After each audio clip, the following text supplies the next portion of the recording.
नमस्कार साथीहरु, म तपाईलाई आज राधि विद्युत कम्पनी लिमिटेडको बोनस शेयरको कर कसरी तिर्ने भनेर जानकारी दिने कोसिस गर्नेछु। राधि विद्युत कम्पनी लिमिटेडको चाहिँ शेयर चाहिँ तपाईहरुको डिम्याटमा आइसकेको होला। राधि जलविद्युत कम्पनीको शेयर चाहिँ तपाईको डिम्याटमा आए पनि तपाईको यो चाहिँ जबसम्म तपाईले डिभिडेन्ड ट्याक्स तिर्नुहुन्न तबसम्म तपाईको शेयर चाहिँ फ्रीज भएर बस्छ।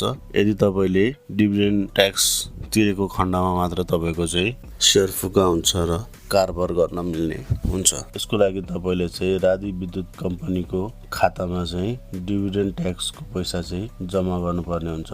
यसको लागि तपाईले बैंक अफ काठमाडौँ लिमिटेडमा फिजिकली गएर पनि यहाँ दिएको खाता नम्बरमा पैसा जम्मा गर्न सक्नुहुनेछ, अथवा तपाईले आइपीएस कनेक्ट ई-सेवा खल्ती आदि विद्युतीय माध्यमबाट पनि डिभिडेन्ड ट्याक्सको पैसा जम्मा गर्न सक्नुहुनेछ।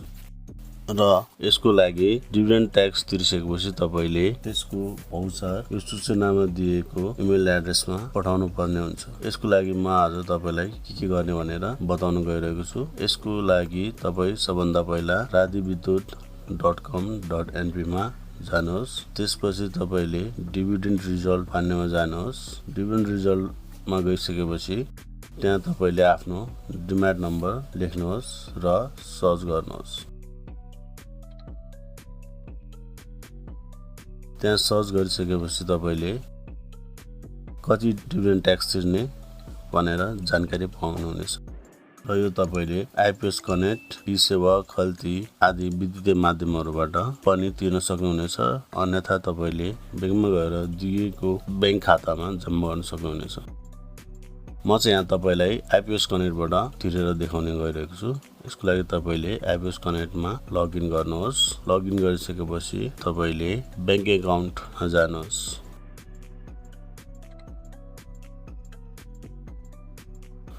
बैंक एकाउन्टमा गइसकेपछि तपाईले आफ्नो एकाउन्ट नम्बर ट्रान्ज्याक्सन एमाउन्ट राख्नुहोस्। त्यसपछि बेनिफिसियरी डिटेलमा एकाउन्ट नम्बरमा Radhi Bidyut company limited, bank नेममा bank of Kathmandu limited, branch नेममा चाहिँ हेड अफिस कमल पोखरी र ट्रान्ज्याक्सन डिटेलमा कसको डिम्याटको डिभिडेन्ड ट्याक्स तिर्ने हो त्यसको नाम, डिम्याट नम्बर लेखेर ट्रान्सफर क्लिक गर्नुहोस्।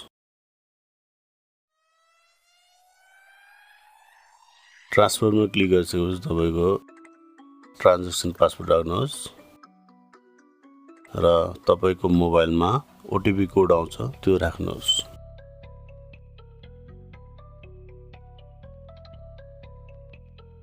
ओटीपी कोड राखिसकेपछि सबमिट गर्नुहोस्।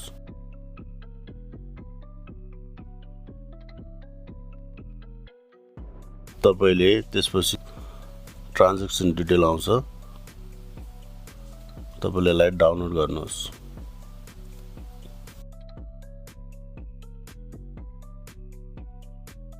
त्यसपछि तपाईले राधि विद्युत कम्पनीमा चाहिँ इमेल पठाउनु पर्ने हुन्छ। यसको लागि तपाईले आफ्नो मेल खोल्नुहोस् र कम्पोजमा जानुहोस् र 2 मा radhihydro123@gmail.com मा लेख्नुहोस् र सब्जेक्टमा जे पनि लेख्न सक्नुहुन्छ। म चाहिँ यहाँ डिभिडेन्ड ट्याक्स लेख्छु। त्यसपछि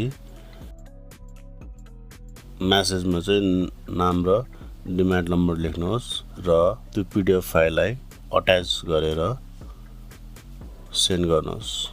यदि तपाईलाई यो भिडियो मन परेमा लाइक, सब्स्क्राइब र कमेन्ट गर्नुहोस् र साथीहरुलाई पनि शेयर गर्न नभुल्नुहोस्।